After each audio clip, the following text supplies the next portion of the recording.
My objective with my colleagues, in particular at the G7, is to push Ukraine to reforms to make the country more attractive for business. I mean, tackling corruption and tackling or reforming the judiciary. French investors, they will be very enthusiastic about Ukraine, but they want to be sure that their asset will be protected. The potential of Ukraine is fantastic.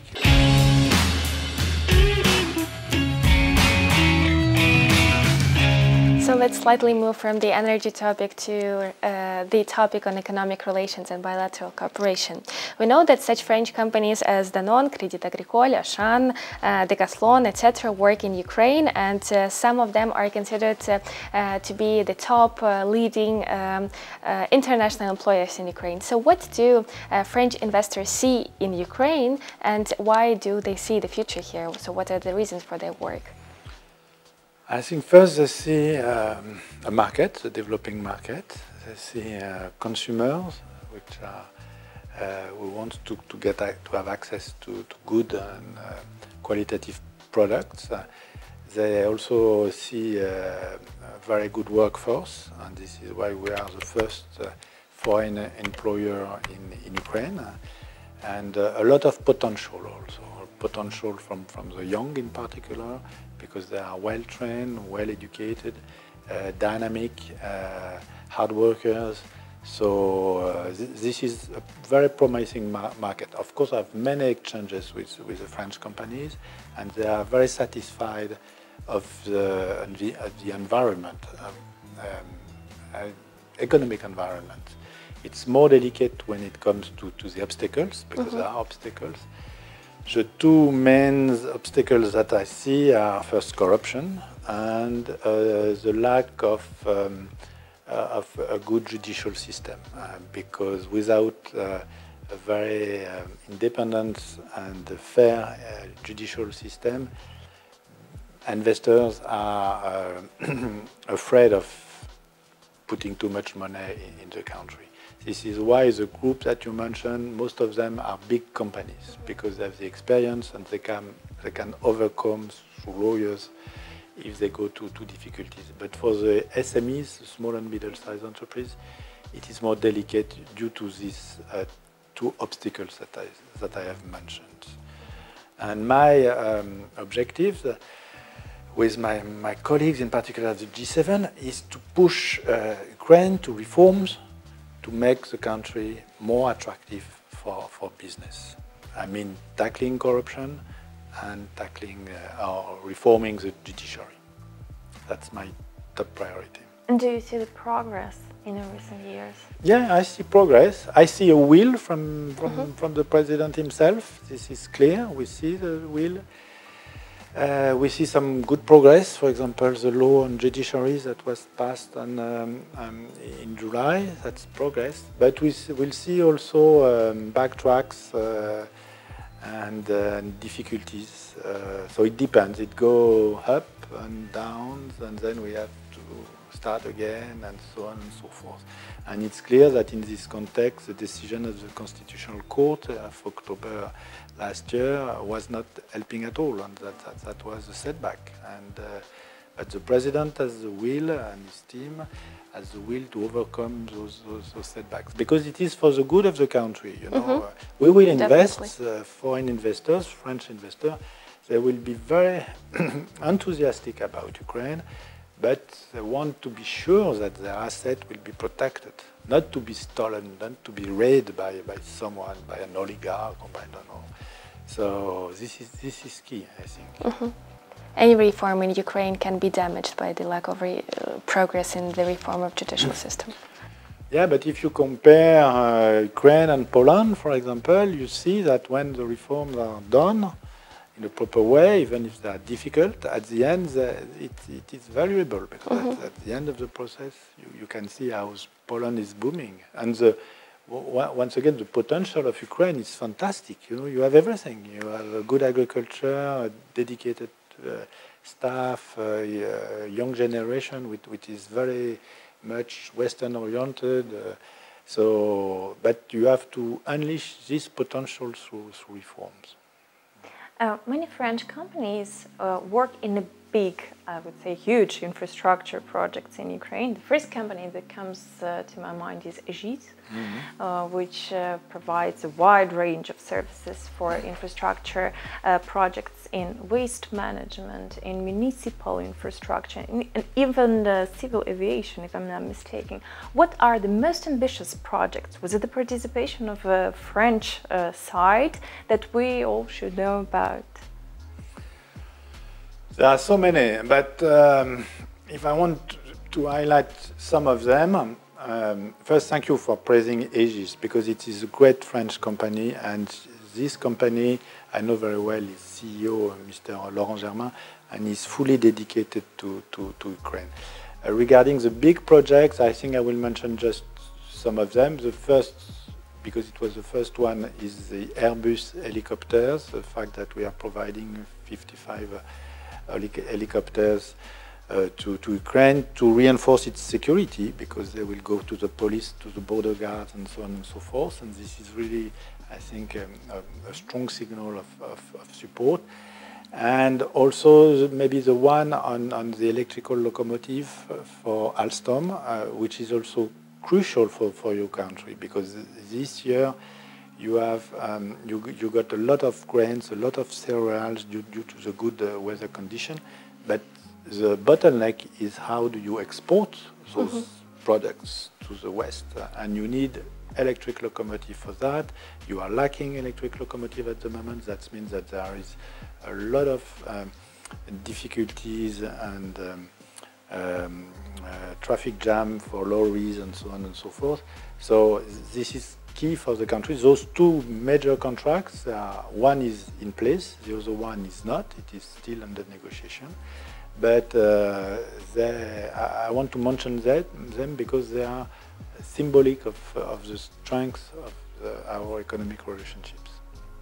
How much effort does it take to convince a big French company or big French investor to come to Ukraine? You have to do it systematically. I go to Paris to convince them. I welcome in May an important delegation of the French Business Association, MEDEF. They were very well received by the President Zelensky himself. So to sell, I would say, grain to the French investors. But more importantly, this is this environment that I mentioned.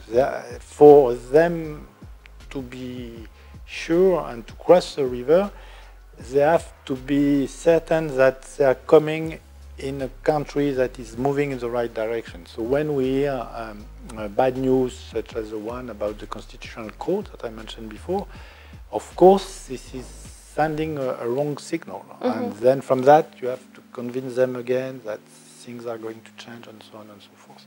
So this is, yes, a continuous process. Speaking of signals, we believe that there is some lack of communication about Ukraine in France itself. The recent study of the Ukrainian Institute shows that the perception of French of Ukraine is largely influenced by Russian propaganda, and Ukraine is on the one hand perceived as interesting, undisclosed and dynamic country, but on the other hand, whenever French people think of Ukraine, they always remember Chernobyl, war in the East, and that's it probably. So there is the great French Institute that is operating here in Kyiv. Do we have to have the one in Paris? What's your opinion? Yes, it's. I'm very much in favor of. I'm a great supporter of what my colleague Ambassador Melchenko is doing in Paris to promote Ukraine to the French public. This is true that, you know, on this there is long-term perspective, and it is true that Russia, for example, is much more known than Ukraine, because we have a relationship between France and Russia for centuries. Peter the Great visited Versailles under Louis XIV, so this is, you know, a long trend.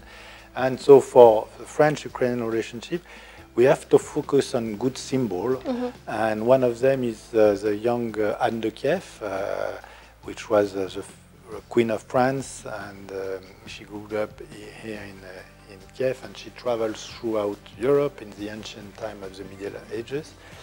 And she is a good symbol of I would say, the relationship between our two countries, because we are in one end of the continent, and she came from one to the other to become Queen of France. But it's a long-term perspective to reinforce and to promote Ukrainian reality to France. We are doing, on the other way, my responsibility is to promote France to Ukraine. And I'm very lucky to have a very dynamic Institut Français.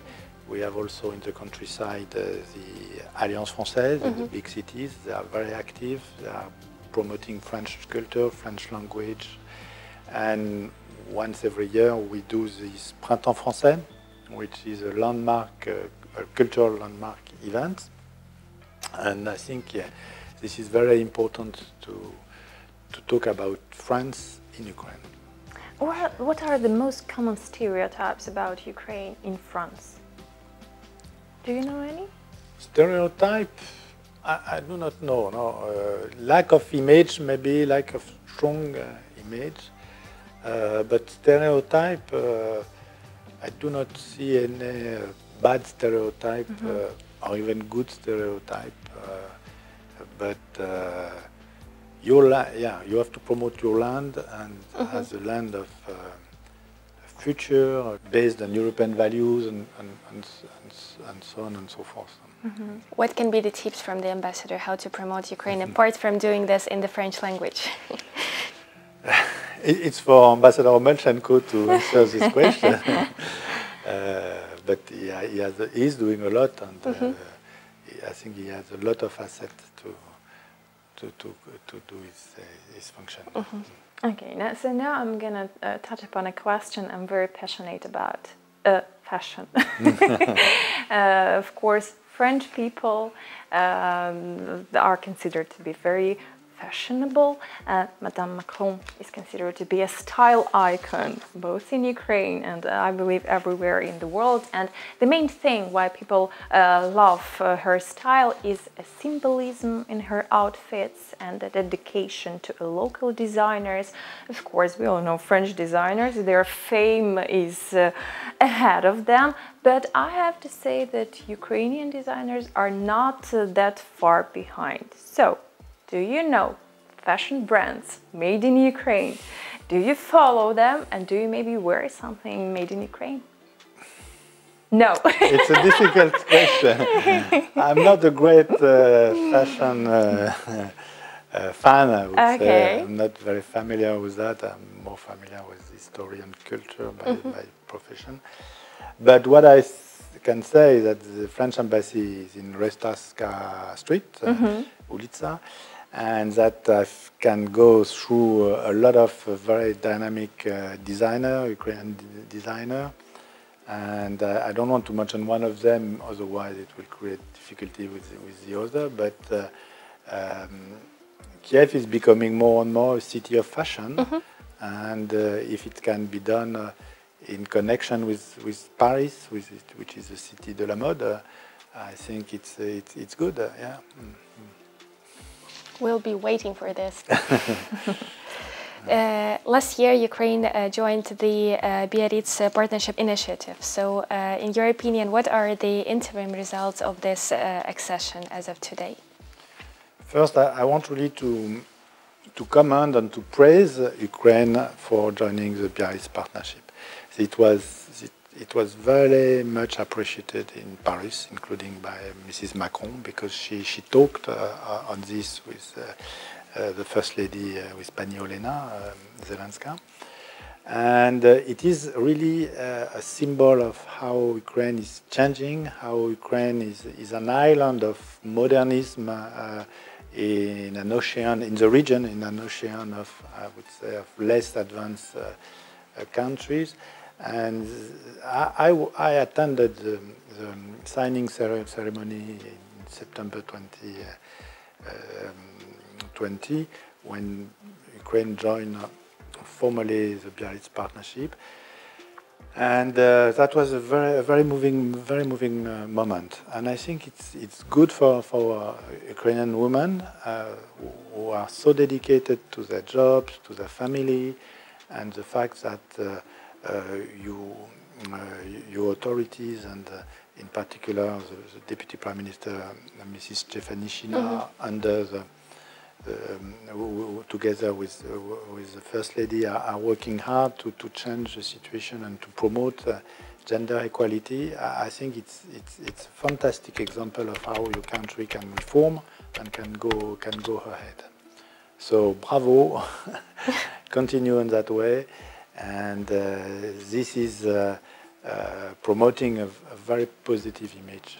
I'm pretty sure, and it's good. More importantly, of course, it's good for Ukrainian women. I suppose that the embassy also supports gender equality projects in Ukraine, and you have one of the greatest projects, I think, the one which I attended back in August. Can you please tell more about this project? Which one? The one for business women from... Oh yeah, we have different projects. The one that, which is the flagship program, is the business Prix de la Femme d'Affaires, business award, Women Award, what is which is organized by the Chamber of Commerce. This is, I think, a good example of cooperation. And we have also recently made our grants to support a shelter in Kiev, held by the NGO Ukrainian Public Health Foundation, when to protect women when they are harassed at home or elsewhere. And so we wanted also to demonstrate our will to protect the women. Yes, it's a top priority of the embassy and of the Ministry of Foreign Affairs, French Foreign Affairs Ministry in general, to promote gender equality and to protect women if necessary. That's great. I suppose Ukraine is one of the leaders in this topic in Eastern Europe, Central Asia, and Southern Caucasus. Yeah, absolutely. You have a strong leadership. We have strong women. You have strong women and you have strong ministers. Thank you. Okay, guys, so unfortunately our interview is coming to an end. Thank you for staying with us and thank you for watching us. So stay tuned for more. This was Kyiv Now Kiev and Ambassador of France to Ukraine, Mr. Etienne de Poncins. The pleasure was ours. Thank you very much. It was a big pleasure to talk. Your Ukrainian is just fantastic. Thank you very much. So stay safe, stay kind. Remember, it's Kyiv, not Kiev, and see you soon.